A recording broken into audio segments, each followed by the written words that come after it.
Good morning, YouTube family. Today, we're en route. I got about an hour early before I got to get to my office, but we're about 20 minutes out from going to Blacklist Performance. And I know it's been down here since like last Thursday, but I've just been crazy busy pumping out some of these content videos. We're going to get Spanky's motor, guys. This is freaking exciting. I have not raced since the Orlando race where I got donkey stomped by Turbo B, but that's our boy, so that's okay.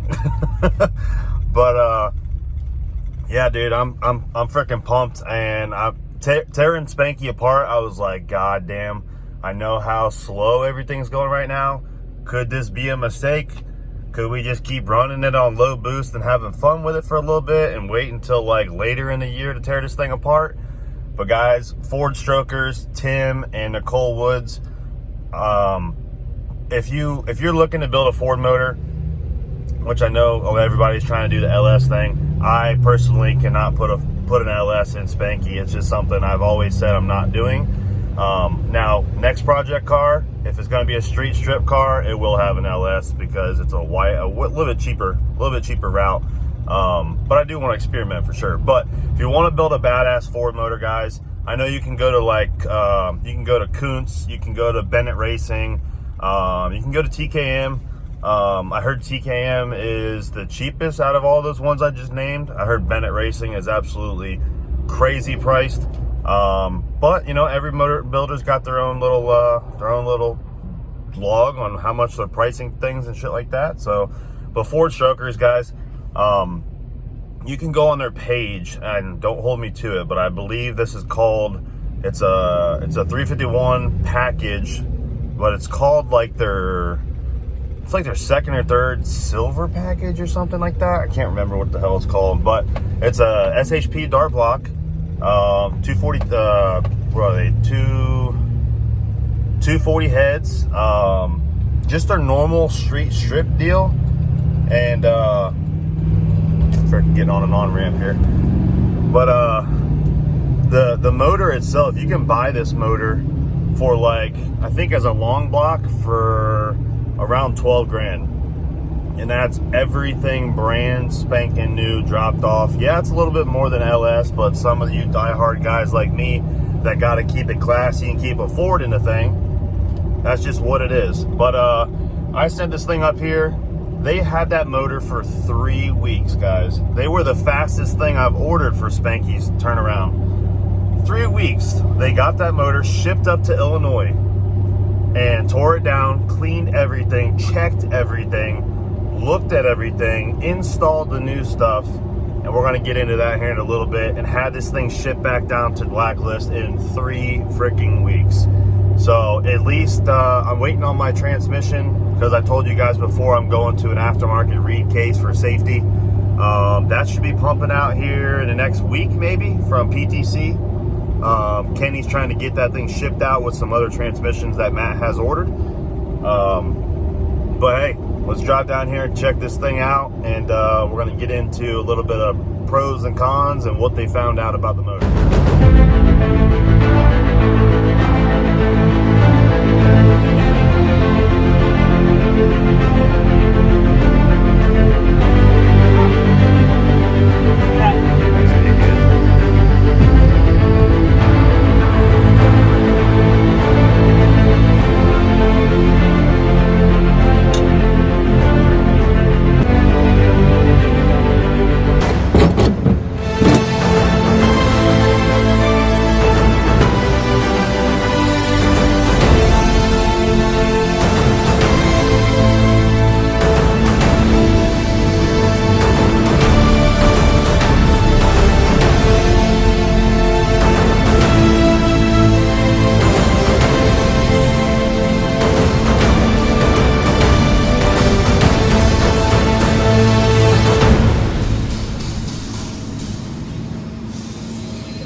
Alright guys, as you can tell, at first glimpse, you can't really tell much of a difference other than the fact that they did a really good job re-cleaning everything. They recoated the block It's extremely shiny. Everything's all new. All the white stuff's powder coated clean again. Pretty much still has the Innovative West crank trigger style stuff on there. Still has our block off plate for the water pump because we don't run a water pump. We run the water box. Still has the big trick flow heads on there. They did do a little bit of a cleanup on everything. Cleaned up inside the exhaust pores, fixed I think a couple of our threads were just a tad off. They went ahead and line honed the block, put new valve springs on it, put new head gaskets, put new seals, everything inside the motor. Just Loctited a bunch of stuff up, put new rear main seals on it, new oil pan gaskets. Still have all of our ARP studs and all the big stuff. Pretty much the interior stuff. I'm hoping this actually works a little bit better. I don't know if some of you OG guys remember back when we first put this together, we were having a problem with these gaskets and the gap between the top of the block and where the intake sits on top. But looks like they got a good bead on the back of there. We had some problems with thinner gaskets blowing this bead out when it was up in some higher numbers of boost. But he did go back with the R4s. The R4s seem to stop our problem. And he's got a decent coat of silicone on the back of there. So hopefully all that pans out and we don't have that problem blowing the intake, the backside of the intake out anymore. So pretty much they found out a couple things with this motor. We had a back pressure problem with this motor. And if you remember, this motor was in one of our good buddy Chad's cars. We bought it off of him, got a good deal on it. This motor, like I said before, would cost probably about anywhere between $13,000 to $15,000 to have it built pretty much from head to toe. We got the motor from Chad for like $8,000. It did have some runs on it, but I knew, he wasn't pushing it quite as hard as what we were, as far as racing aspects, because he drove it on the street a lot and stuff like that. But it's pretty much what I'm getting at with the back pressure problem. This motor, as you could tell, I posted a dyno video. I have nothing to hide. This is still a hydraulic roller Ford 351 base motor. It is a 400 cubic inch small block Ford. So it does have a good stroker kit in it and things like that. But allegedly, this thing, before it got back to us now, had a scat rotating assembly. And the scat rotating assembly that was in it, we actually have, where are they at? Right here. We actually have the old parts that came out of this, which is pretty freaking cool, because he was just gonna shit can them, and I'm like, hell no, I got another 351 block at the house, stock block, but we can put these in and make a little stroker motor and put it in something, maybe an upcoming project or something. But these are all the factory springs, and all of them are in good shape. He did the tension test on them and things like that, and everything came out totally fine, which would make sense because we didn't really have any problems with the motor before we took it out. I don't even know what the heck's in here. The old timing chain, some other bolts and things like that. We're actually going to need this this low dollar deal to put on the front back on the motor, so we'll have to use that again. And then we got, let's see here, trying to make some room. We did end up going to a Cali rod, which everybody was telling us to do, but these are the old rods that were in it, and nothing bent, nothing crazy, nothing out of whack. The rods looked good, so he gave them back to us and said that we would be good to put a new set of rings in this thing and use it for another project.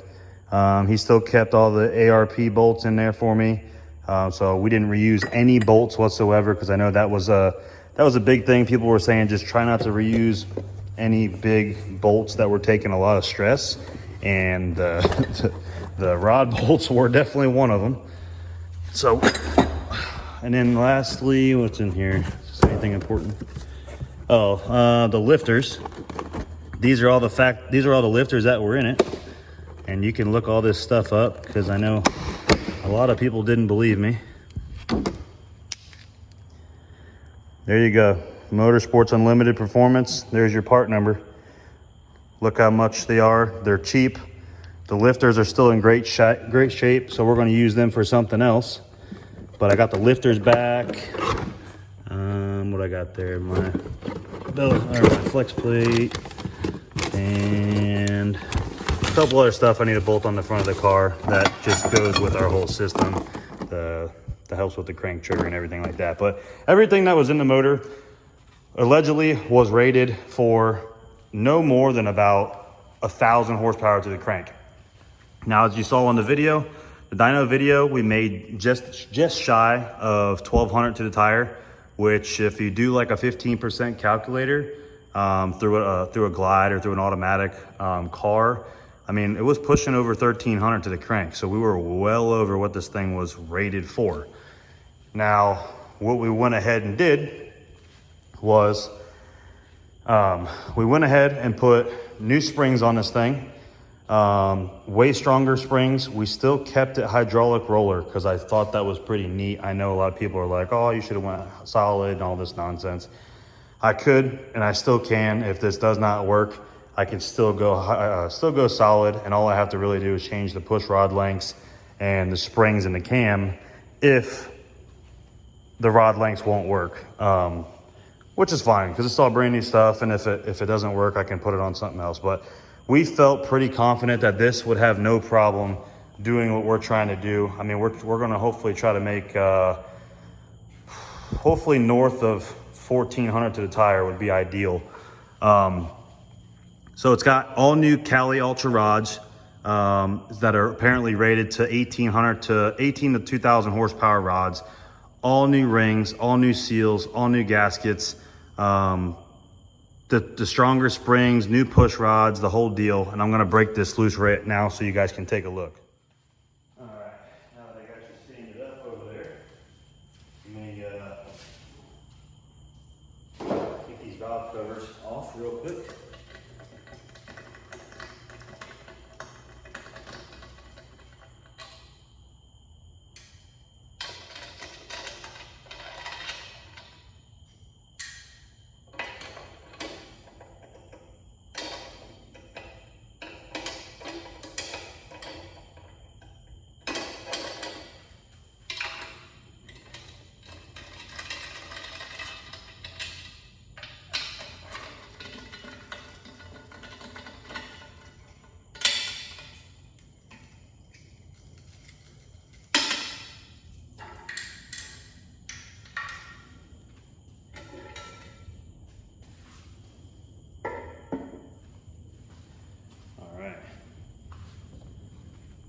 So there you have it.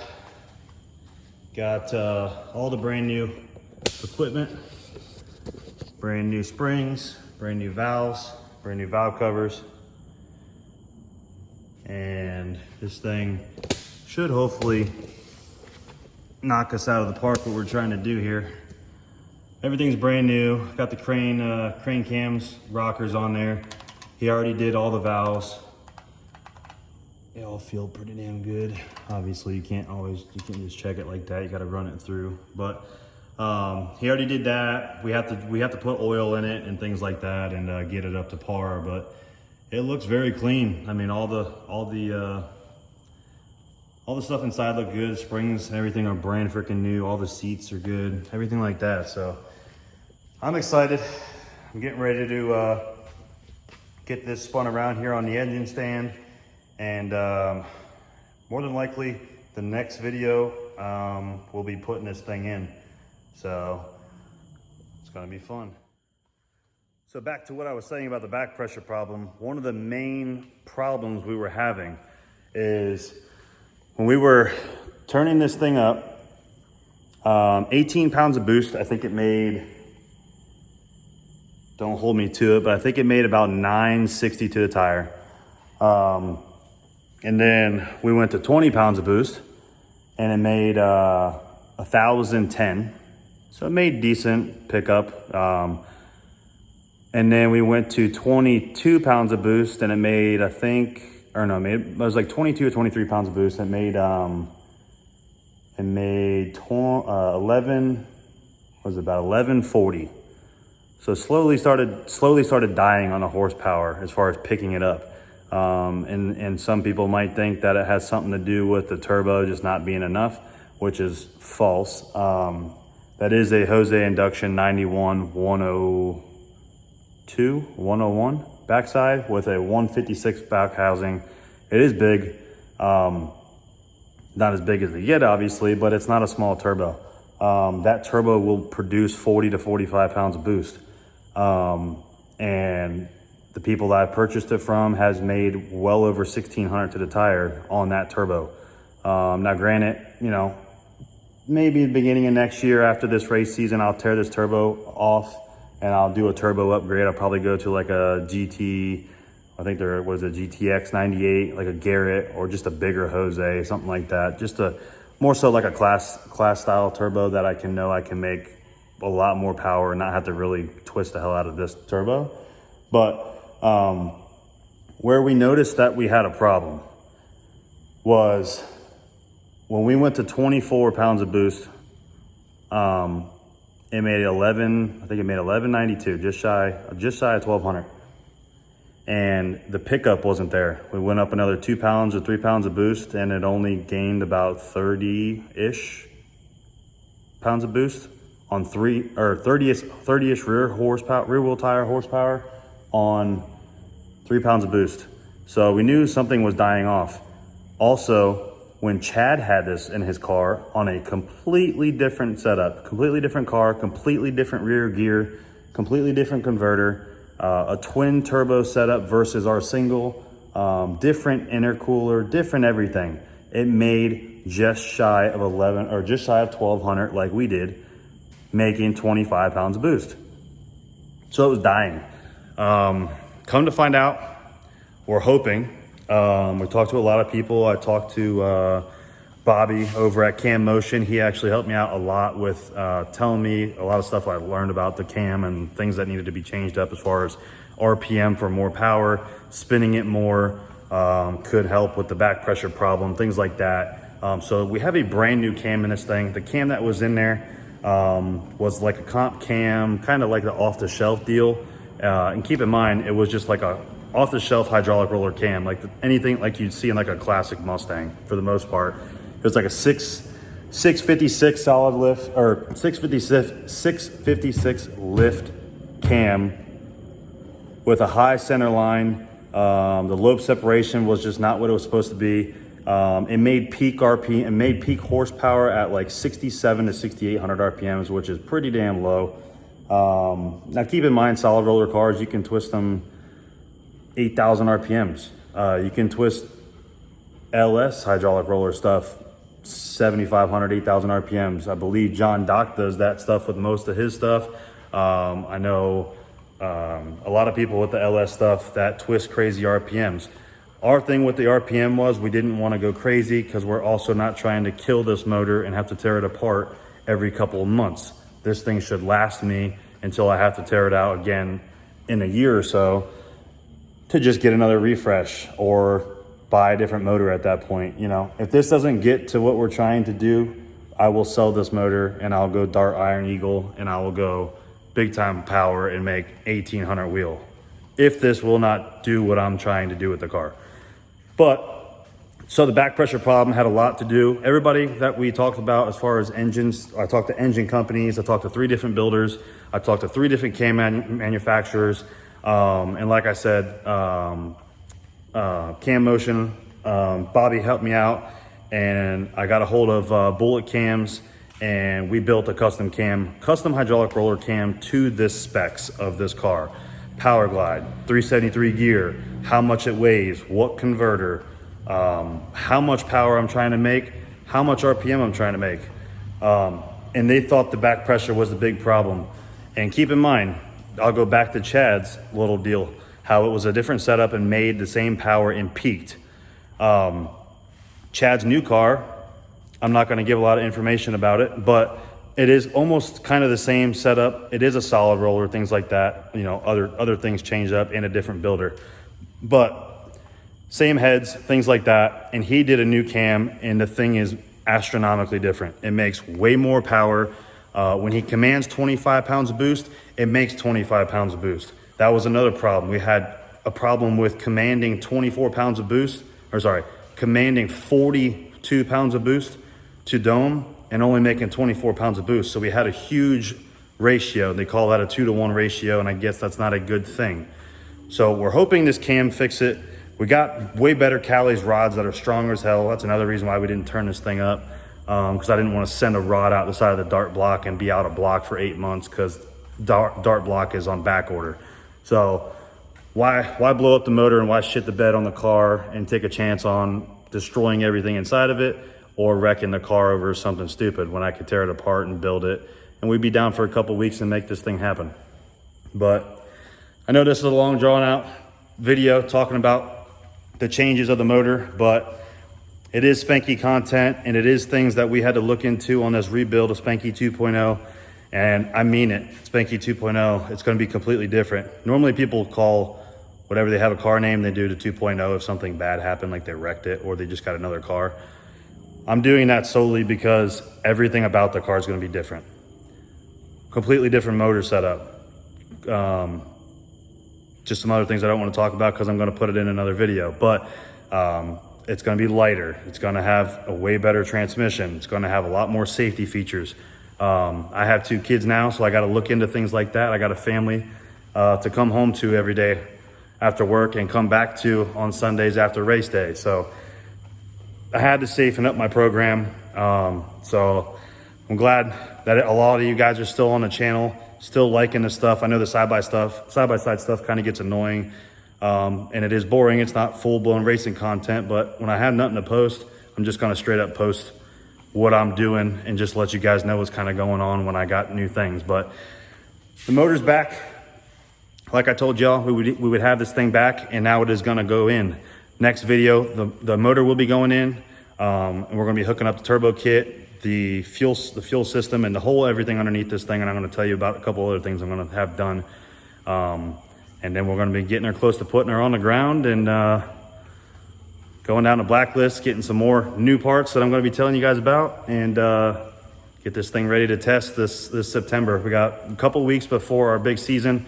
I have 7 races in 8 weeks. So if you can do the math on that, that's practically every weekend I have a race, and they're all in Florida or out of state. So big things coming, a lot of races coming. We're ready to kick some ass this fall. And thanks as always, guys. Thanks for watching. Hit the like, hit the subscribe. Don't forget to comment below what you guys think about the new Spanky motor. And let's get